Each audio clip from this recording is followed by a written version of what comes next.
بسم اللہ الرحمن الرحیم نحمده ونصلی علی رسوله الکریم اما بعد بسم اللہ الرحمن الرحیم۔ عزیز طلبہ، آج ہم کنز الدقائق حصہ دوم سبق نمبر 105 شروع کر رہے ہیں۔ اس سبق میں ہم کتاب الوکالہ سے باب الوکالۃ بالبیع و شراء سے متعلق پڑھیں گے۔ آج کی اس سبق کا خلاصہ یہ ہے کہ مصنف علیہ الرحمہ باب الوکالۃ بالبیع و شراء کے خاتمہ کا ذکر کریں گے اور اس میں مختلف مسائل کا ذکر ہوگا۔ سب سے پہلا مسئلہ یہ ذکر ہو رہا ہے کہ معین چیز کی خریداری کا اگر کسی شخص کو وکیل بنایا گیا اور وہ اس میں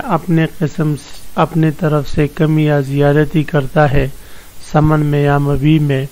تو اس سے عقد وکالت پر کچھ اثر پڑے گا یا نہیں، اور وہ خریداری وکیل کے لیے ہوگی یا موکل کے لیے، تو اس کی مختلف صورت مصنف علیہ الرحمہ آج کے سبق میں ذکر کرتے ہیں۔ عزیز طلبہ، آتے ہیں کتاب کی طرف۔ سب سے پہلے ہم عبارت پڑھتے ہیں وَإِنْ أَمَرَهُ بِشِرَاءِ عَبْدَيْنِ عَيْنَيْنِ وَلَمْ يُسَمِّ ثَمَنًا اشْتَرَى لَهُ أَحَدُهُمَا صَحَّ وَبِشِرَائِهِمَا بِأَلْفٍ وَقِيمَتُهُمَا سَوَاءٌ فَاشْتَرَى أَحَدُهُمَا بِنِصْفِهِ وَقَلَّ صَحَّ وَبِالْأَكْثَرِ لَا إِلَّا أَنْ يَشْتَرِيَ الْبَاقِي بِمَا بَقِيَ قَبْلَ الْخُصُومَةِ۔ صورت مسئلہ اس عبارت میں یہ بیان ہو رہا ہے کہ اگر کوئی شخص کسی کو وکیل بنائے کہ وہ اس کے لیے دو معین غلام خرید لے، زید اور بکر دو معین غلام ہیں کہ یہ دونوں غلام وہ کہے کہ میرے لیے خرید کر لے آؤ، اور پھر صرف مطلقاً اور وہ صرف ان کو وکیل بناتا ہے دو معین غلاموں کی خریداری کا، باقی ان کے ثمن وغیرہ کا یا قیمت وغیرہ کا یا اپنے پاس موجود رقم کی مقدار کا ذکر نہیں کرتا۔ پس اگر وکیل ان دونوں میں سے ایک غلام کو خرید لے اور ایک کو نہ خریدے تو اس کی یہ ایک خریداری موکل کے لیے ہوگی اور یہ درست۔ تو فرما رہے وَإِنْ أَمَرَهُ بِشِرَاءِ عَبْدَيْنِ، اگر کوئی شخص کسی کو حکم کر دے، کسی کو وکیل بنا دے، بِشِرَاءِ عَبْدَيْنِ عَيْنَيْنِ دو معین غلاموں کے خریدنے کا، وَلَمْ يُسَمِّ ثَمَنًا اور ان کا ثمن ذکر نہ کرے، فَاشْتَرَى لَهُ أَحَدَهُمَا پس وکیل نے ان دونوں میں سے ایک کو مامور کے لیے خریدا، صحا تو اس کی یہ خریداری درست ہوگی۔ وَبِشِرَائِهِمَا بِأَلْفٍ وَقِيمَتُهُمَا سَوَاءٌ اور اگر کوئی شخص کسی کو وکیل بناتا ہے دو معین غلاموں کے خریدنے کا، بِأَلْفٍ اس حال میں کہ ان دونوں غلاموں کو وہ 1000 میں خرید کر اس کے پاس لائے گا، وَقِيمَتُهُمَا سَوَاءٌ اس حال میں کہ دونوں غلاموں کی قیمت برابر ہو، 500 ہو مثلا، فَاشْتَرَى أَحَدَهُمَا پس اگر وہ شخص ان دونوں میں سے ایک کو اس 1000 کے نصف کے بدلے خرید کر لاتا ہے یا نصف سے کم پر خریدتا ہے تو یہ بے اس کی درست ہوگی۔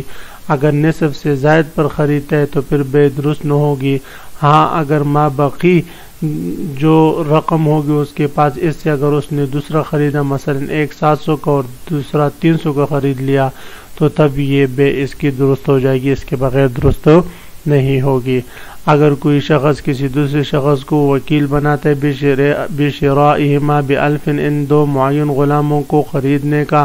بِأَلْفٍ 1000 کے بدلے میں، وَقِيمَتُهُمَا سَوَاءٌ اس حال میں کہ دونوں غلاموں کی قیمت برابر ہو، فَاشْتَرَى أَحَدَهُمَا پس وکیل ان دونوں میں سے ایک کو خریدے، بِنِصْفِهِ اس 1000 کے نصف کے بدلے میں، او اقل یا 1000 کے نصف سے کم میں، صحا تو اس کی بے درست ہے، وَبِالْأَكْثَرِ لَا اگر نصف سے زائد پر خریدتا ہے تو اس کی یہ بے درست نہیں، إِلَّا أَنْ يَشْتَرِيَ الْبَاقِي بِمَا بَقِيَ قَبْلَ الْخُصُومَةِ ہاں اگر اس نے ما بقی سے باقی دوسرا غلام خرید لیا خصومت سے پہلے جگڑنے سے پہلے تو فرماتے ہیں اس کی یہ بے درست ہو جائے گی۔ وبشراء هذا بدين له عليه فاشترى صح ولو غیر عین نفذ علی المامور۔ اس عبارت میں یہ مسئلہ بیان ہو رہا ہے کہ اگر کوئی شخص کسی کو کسی معین چیز کے خریداری کا وکیل بناتا ہے اس دین کے بدلے میں جو موکل کا وکیل پر پہلے سے موجود ہے، یعنی زید کا عمر پر 1,00,000 روپے ہے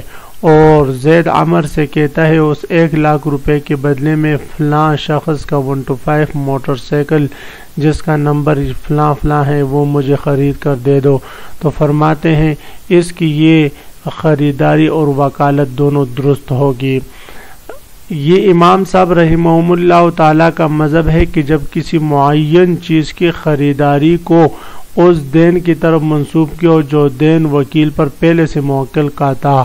اور اگر غیر معین چیز کی خریداری کی نسبت ایسے دین کی طرف کرے جو وکیل پر پہلے سے موکل کا موجود ہو، تو امام صاحب کے ہاں یہ بے درست نہیں ہوگی، وکالت درست نہیں ہوگی۔ صاحبین رحمہ اللہ تعالیٰ کے ہاں دونوں صورتیں درست ہیں۔ وبشراء هذا بدین له علیہ، اگر کوئی شخص وکیل بنا دے خریدنے کا کسی معین چیز کا بدین ایسے دین کے بدلے میں لہو علیہ جو عامر کا مامور پر موکل کا وکیل پر پہلے سے موجود ہو، فاشترا پس وکیل نے وہ چیز خرید لی صحت اس کی بے صحیح ہے، ولو غیر عین، اگر وہ چیز جس کے خریداری کا اس کو وکیل بنا رہا ہے وہ غیر معین ہو تو نفذ علی الماموری، تو یہ وکیل اگر وہ غیر معین چیز غیر معین غلام خریدے گا تو نفذ علی الماموری، تو اس کی یہ عقد نافذ ہوگی مامور پر وکیل پر، عامر کے لیے اس کی یہ خریداری نہیں ہوگی۔ اور یہ دونوں صورتوں میں فرق یہ ہے عزیز طلبہ کہ امام صاحب رحمہ اللہ تعالیٰ فرماتے ہیں کہ اس دین کے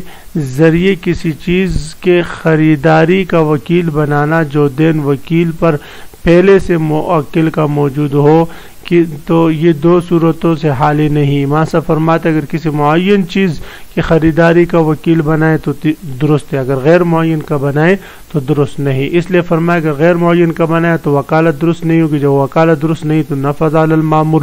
تو مامور پر یہ عقد نافذ ہوگا اور مامور ہی کے لیے یہ ہوگا اور وکیل کے لیے موکل کے لیے نہیں ہوگا۔ وبشراء امۃ ب1000 دفع الیہ، صورت مسئلہ یہ ہے کہ اگر کوئی شخص مثلا زید نے عمر کو باندی خریدنے کا وکیل بنایا 1000 کے بدلے میں اور 1000 روپے اس نے عمر کو دے بھی دیے،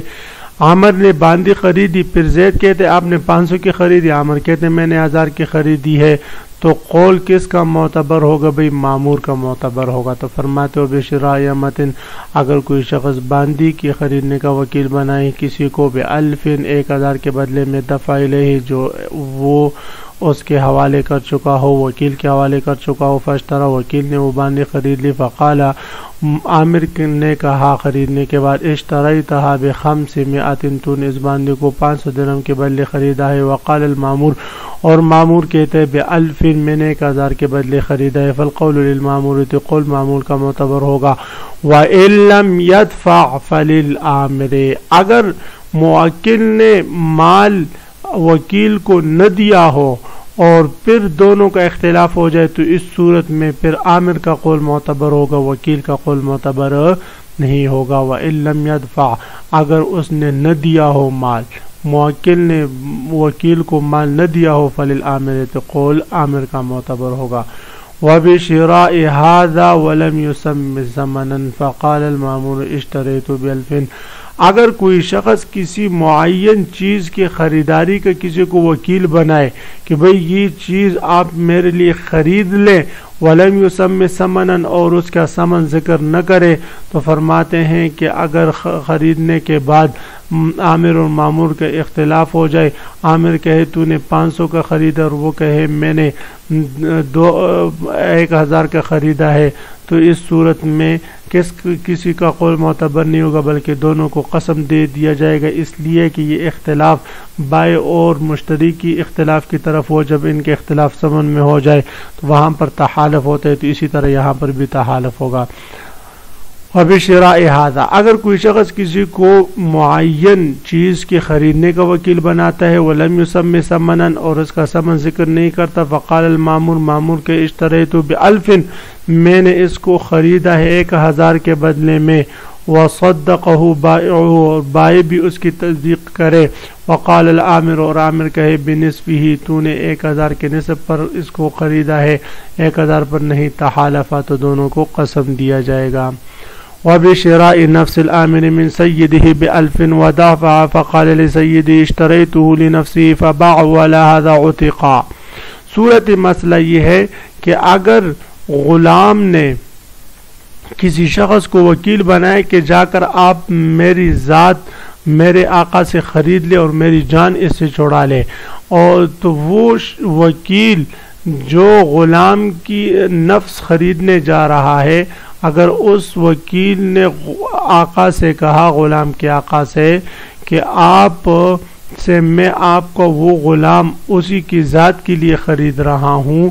1000 کے بدلے میں، اور وہ کہتے قبل تو میں نے قبول کیا، تو فرماتے ہیں وہ غلام فوراً آزاد ہو جائے گا، اس لیے کہ وہ اپنے نفس کا مالک ہو گیا، تو نفس کا جب مالک ہو گیا تو وہ آزاد ہو جائے گا۔ اور اگر اس مشتری نے یہ نہیں کہا کہ میں فلاں غلام کو اس کی ذات کے لیے نفس کے لیے خرید رہا ہوں، بلکہ مطلقاً کہا کہ میں فلاں غلام کو خریدتا ہوں، تو اس صورت میں وہ خریداری اس مامور کے لیے ہوگی، اور یہ مامور جو ہے وہ 1000 جو غلام نے اس کو دیا تھا وہ بھی آقا کے حوالے کرے گا، اور اس کے علاوہ اس غلام کے ثمن 1000 بھی اس کے حوالے کرے گا۔ وبشراء نفس العامر، اور نفس عامر کے خریدنے کا وکیل بنانا من سیدی، اس کے آقا سے ب1000 1000 کے بدلے میں، ودفع، اور یہ 1000 غلام اس وکیل کو دے بھی چکا ہو، فقال لسیدہ، پس اگر یہ وکیل بشراء اس آقا سے کہتا ہے اشتریتہ لنفسہ، میں آپ کے اس غلام کو خریدتا ہوں لنفسی، اسی کی ذات کے لیے، فباعہ، بس